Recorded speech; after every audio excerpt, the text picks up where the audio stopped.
कि मैंने कभी नफरत की पॉलिटिक्स की, मैंने घृणा नहीं की लोगों से बिना काम से। इसने मेरा काम किया तो ओके, नहीं किया तो लड़ने लगा, निपटाने लगा, और तरीके से जो नेगेटिव पॉलिटिक्स होती है वो नहीं की।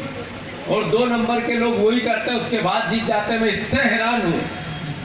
रोज घृणा की पॉलिटिक्स करते, नफरत की, लोगों को लड़ाना, लोगों को निपटाना, लोगों को प्रशासनिक रूप से दबाना, कब्जे करना, चमकाना। पर अब उनको समझ में आ गया होगा कि योद्धा मजबूत हो गए हैं, बड़े छोटे छोटे बच्चे बड़े हो गए हैं, ताकत देने लगे। जो परिवार के लोग जो उनके पैर छूते थे जाके, अब पैर छूने के बजाय वो सवाल पूछने लगे। उनको समझ में आने लगा होगा चुनाव हार जीत एक सिक्के के 2 पहलू है। हाँ, मैं चुनाव हार गया विधानसभा का, तो मैंने सोचा यार चुनाव हार गया अब क्या करें, तो मैं फिर दौड़ता रहा। तो जो विधायक बना उससे ज्यादा भीड़ होती थी जब उस समय, और जब मैं जाता था मान सम्मान भी बहुत होता था। 2-3 महीने झटके लगते हैं बस मोहन जी, बाकी नेता ही रहते हैं। 2-3 महीने लगता है यार मैं हार गया, इसने ये किया उसके। अगर आप में फिर दिमाग लगा तो आप जाओ वार्डों की मीटिंग लो, सबसे बात करो, सकारात्मकता से बात करो, लोगों को जोड़ने की बात करो, समस्याओं पे बात करो, समाधान के लिए संघर्ष की बात करो, लोग साथ आते। अभी मोहन भैया ने बताया, चिंटू कई बार कह चुका है कि हमारे मिल का मुद्दा है, उनके गरीबों का मुद्दा, उन भाइयों के जिनके खून पसीना, उनके कई पीढ़ियां मर गई, आज तक न्याय नहीं हुआ। क्यों? और इसके लिए कौन दोषी है? वो लोग जो वोट लेके 5-5 बार यहाँ से विधायक बन गए, मंत्री बन गए, गरीब से मजदूर के बेटे से चार्टर प्लेन में घूमने लग गए, वो दोषी है कि नहीं है ये बताओ आप मुझे। तो जब वो दोषी है तो वोट कैसा? वो दोषी है तो वोट कैसा उनको? ये सवाल जनता के बीच में जाके पूछने का।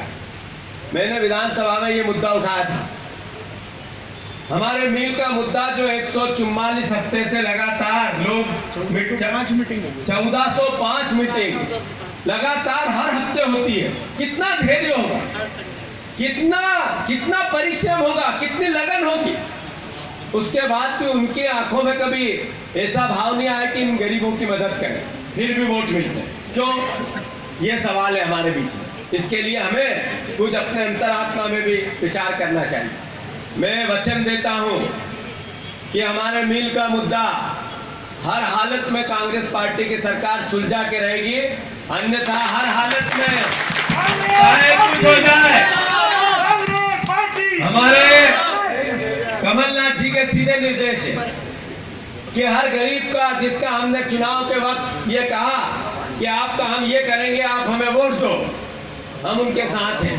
और हर हालत में कहा है हरनाम भैया, आप पे वचन देता हूं कि हर हालत में कांग्रेस पार्टी मिल के मुद्दे में आप लोगों का साथ देके न्याय करेगी, हर हालत में, और बहुत जल्दी करेगी,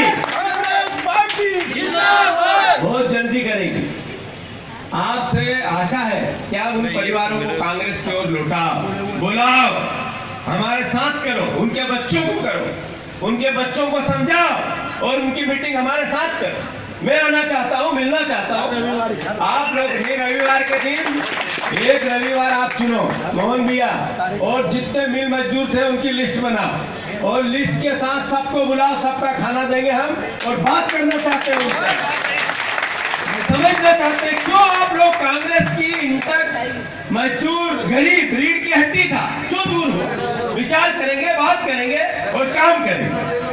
दूसरा मुद्दा जो बहुत महत्वपूर्ण है 2 नंबर का, अभी चिंटू ने अपने भाषण में भी बोला कि अवैध कॉलोनियों को वैध करने के नाम पर भारतीय जनता पार्टी ने 5 चुनाव वोट लिए, आज तक क्यों नहीं किया? आप सिर्फ वोट झूठ बोल के लेते हो। वो परिवार के लोग जिनने चुनाव में आपने वैध कर देंगे, वैध कर देंगे, वैध कर देंगे, 1 चुनाव, 2 चुनाव, 3 चुनाव, 4 चुनाव, आखिर क्या कारण था कि आपने उनकी भावनाओं से खेला? ये सवाल बनता है, नहीं बनता है? 500 कॉलोनियों की, 450 कॉलोनियों की लिस्ट बनी, पेपरों में छपी, हम वैध करेंगे इसकी बातें हुई। पूर्व मुख्यमंत्री जी भाषण देने के मीडिया के सामने क्या कह गए? यहाँ के नेता, देश के नेता बंगाल की बात करते हैं, यहाँ की लड़ाई लड़ नहीं पाए और बंगाल की बात करते हैं। इनको क्या सांप सूंघ गया था